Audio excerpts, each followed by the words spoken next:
Jangan coba-coba mengulanginya lagi. Bima, tolong aku. Tiba-tiba tanpa sadar Ayunda memanggil nama yang sudah berusaha dilupakannya. Brak. Tiba-tiba pintu ditendang keras dari luar dan muncul beberapa pria berbadan besar. Tentu saja kejadian itu membuat semua yang berada di ruangan itu tersentak kaget dan langsung menoleh ke arah pintu. "Lepaskan gadis itu!" teriak salah satu pria berambut pirang dan memiliki mata biru. "Brengsek, beraninya kalian mengganggu kesenanganku. Kalian tidak tahu siapa saya, ha?" bentak Harold berang. "Kami tahu siapa kamu, tapi kami tidak akan takut karena kamu tidak terlalu berpengaruh. Justru harusnya kamu yang takut karena kami bisa saja menyebarkan kelakuanmu yang pastinya akan membuat malu keluargamu. Apa kamu mau itu terjadi?" Pria yang sama menyahut ucapan Harold dengan nada yang sangat dingin. Wajah Harold sontak berubah pucat, tapi itu hanya sementara. Setelah itu tawanya kembali pecah dan diikuti oleh rekan-rekannya. Padahal mereka tidak tahu apa yang ditertawakan oleh Harold. "Kalian tidak tahu ya peraturan di mana keluarga bangsawan itu diberi kekebalan berdaulat yang membuatnya bebas dari hukuman Inggris dan tidak bisa dituntut pidana atau perdata? Jadi kalian lebih baik pergi dari sini sebelum aku murka." Harold mencoba menakuti. Pria besar berambut pirang itu tidak terlihat gentar. Justru pria itu sekarang tersenyum semirik dan melangkah mendekat. "Aku asli warga negara di negara ini dan aku tahu kalau peraturan itu hanya berlaku untuk keluarga kerajaan.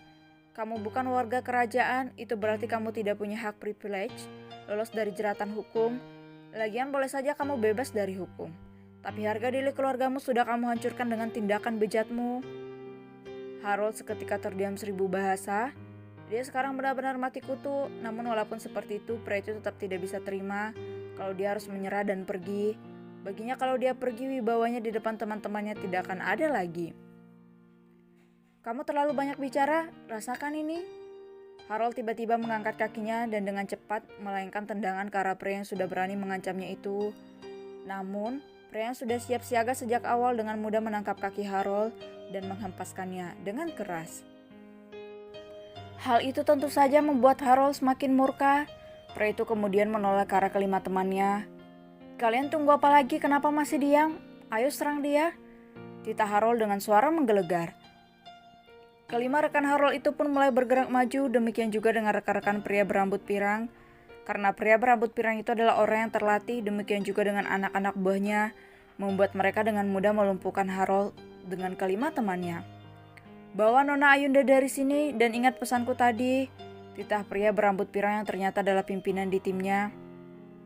"Baik, Tuan Alex," sahut salah seseorang, anak buah pria itu yang sepertinya berasal dari Asia. "Ayo Nona Ayunda, kita pergi dari sini, biarkan Tuan Alex yang mengatasi mereka." Ayunda yang wajahnya masih ketakutan terlihat lagu untuk ikut, karena belum sepenuhnya percaya pada orang-orang yang tidak dikenalnya itu. "Nona, Anda jangan takut, percayalah kami bukan orang jahat." Ayunda melihat ke arah mata pria yang mengulurkan tangan ke arahnya untuk melihat apakah pria itu jujur atau bohong. "Kak, kalian siapa? Kenapa kalian menolongku? Bagaimana aku bisa percaya kalau kalian ini murni mau menolongku, sedangkan aku sama sekali tidak mengenal kalian?" Walaupun Ayunda melihat tidak ada kebohongan di mata pria itu, entah kenapa dia tetap saja ragu. Mendengar pertanyaan Ayunda, Alex selaku pimpinan tim itu mengayunkan kaki melangkah menghampiri Ayunda. "Nona, tolong bisa bekerja sama, tolong ikut dengan anak buahku. Kami datang ke sini karena diminta oleh seseorang untuk menyelamatkanmu. Karena sebelumnya dia sudah tahu kalau pria bernama Harold berserta teman-temannya hendak menjebakmu malam ini. Bagaimana tuan kami itu bisa tahu karena dia selalu mengawasi Anda? Kalau Anda ingin tahu siapa orang itu, nanti Nona tanya sendiri pada anak buahku. Mereka pasti akan memberitahukanmu. Sekarang yang penting, Nona Ayunda pergi dulu dari tempat ini." Mendengar ucapan pria bernama Alex yang tegas dan penuh wibawa, bagai kerbau yang dicucuk hidungnya, Ayunda langsung berdiri dan bersedia pergi dengan anak buah Alex. Sementara itu, Harold yang merasa perhatian Alex sudah tidak fokus padanya, demikian juga dengan anak-anak buah pria itu. Harold dengan langkah pelan mencoba untuk kabur. "Buk, Tiba-tiba Alex berlari dan memberikan tendangan keras di punggung Harold hingga membuat pria itu jatuh terjerembab. Jangan kira aku sudah lengah, aku sudah terbiasa menghadapi dua situasi sekaligus, tapi fokusku tidak akan terganggu, ucap Alex. Sambil menahan sakit, Harold terlihat berusaha untuk berdiri kembali.